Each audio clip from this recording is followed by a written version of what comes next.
নসিপুর গ্রামে ঈদগাহ তৈরির কাজ শুরু হলো। প্রসঙ্গত এই গ্রামে ছিল না কোনো ঈদগাহ। বারবার তারা সরকারকে আবেদন করেছিলেন।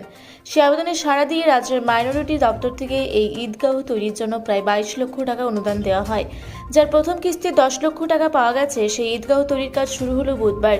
এই উপলক্ষে একটি উদ্বোধনী অনুষ্ঠান করে এই অনুষ্ঠানে উদ্বোধক হিসেবে উপস্থিত ছিলেন পঞ্চায়েত সমিতির পূর্ত কর্মাধ্যক্ষ তথা তৃণমূলের ব্লক সভাপতি মেহমুদ খান, ছিলেন বেড়ুগ্রাম অঞ্চলের পঞ্চায়েত সদস্য তথা অঞ্চল সভাপতি শাহাবুদ্দিন শেখ ওরফে দানি, ওই গ্রামের পঞ্চায়েত সদস্য সিরাজুল ইসলাম, মৌলানা সাহেব সহ অন্যান্য বিশিষ্ট মানুষেরা। মেহমুদ খান বলেন, এই ঈদগাহি খুবই প্রয়োজন ছিল। রাজ্য সরকার সবসময় সাধারণ মানুষের পাশে আছে, তাই মাইনরিটি দপ্তর থেকে টাকা দেওয়া হয়েছে ঈদগাহ তৈরি করার জন্য। শাহাবুদ্দিন বাবু বলেন, গ্রামবাসীদের দীর্ঘদিনের দাবি ছিল, তিনি নিজে পঞ্চায়েত প্রধান মেহমুদ খান, বিডিও সাহেব সকলের চেষ্টায় এই কাজ করা যাচ্ছে। এই বিষয়ে মেহমুদ খান সাংবাদিককে কি বললেন চলুন একবার শুনে নেওয়া যাক।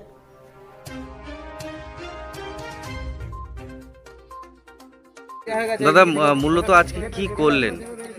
আজকে আমাদের নসিপুর গ্রামে যে পবিত্র একটা নামাজ পড়ার জায়গা, ঈদ আর বকরিতে নামাজ পড়ার জায়গা ছিল না, এতে গ্রামের মানুষ আপিল করেছিলেন সরকারের কাছে যাতে সুষ্ঠুভাবে আমরা নামাজ পড়তে পারি।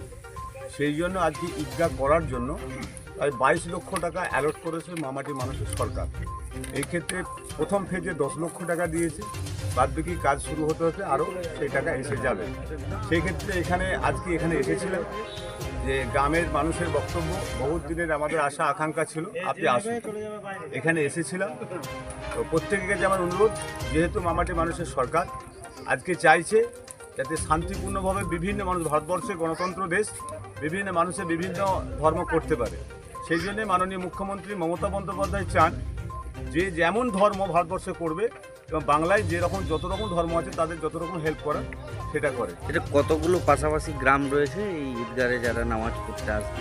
এইখানে হচ্ছে নসিপুর গ্রামে শুধু একমাত্র নামাজ পড়তে আসবে, কিন্তু আমাদের হচ্ছে নিয়ম হচ্ছে সারা ভারতবর্ষের মানুষ এই নামাজ পড়তে পারে, এখানে কারো বাধা নেই। নামাজ পড়ার জন্য ভারতবর্ষের যদি মানুষ মুসলমানদের কেউ কোনো মানুষ এসে নামাজ পড়ে যে কোনো মসজিদে এবং যে কোনো কর্মস্থানে, কেউ যদি বলে ভারতবর্ষের যে কোনো মানুষ মারা গেছে সেখানে মাটি দেওয়া কিন্তু আমাদের ধর্ম হিসাবে, ইসলাম ধর্ম হিসাবে এটা আছে। সেই ক্ষেত্রে এই গ্রামের জন্য করা আছে, কিন্তু কেউ যদি নামাজ পড়তে আসে বাধা কিছু।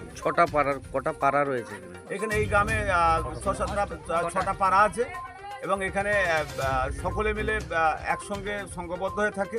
এখানে মসজিদও একটা আছে, সবাই এখানে 5 ওয়াক্ত নামাজ পড়ে। সামনে ঈদেতে আমাদের রোজা আছে, রোজাতে প্রত্যেককে আমি শুভেচ্ছা জানাই এবং রোজাতে যেন আল্লাহ আমাদেরকে সকলকে আমাদের রোজা রাখার তৌফিক দান করুন এবং আমরা যেন যে ধর্ম যে মানুষ ধর্ম করেন প্রত্যেকের ধর্মকে সম্মান দিই এবং প্রত্যেকে যেন আমরা ধর্ম করতে পারি।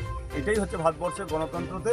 আজকে আমরা অত্যন্ত খুশি যে আজকে সরকার, আজকে এই এলাকার মানুষ অত্যন্ত আনন্দিত যে আমরা আজকে সরকারে যে আপিল করেছিলাম, এখানে আমাদের শাহাবুদ্দিন মণ্ডল এই অঞ্চলের নেতৃত্ব দেয়, আপ্রাণ চেষ্টা করেছে।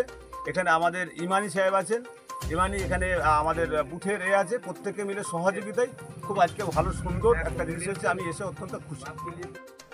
জামালপুর থেকে আশিস কুমার ঘোষের রিপোর্ট, রূপসী বাংলা মিডিয়া।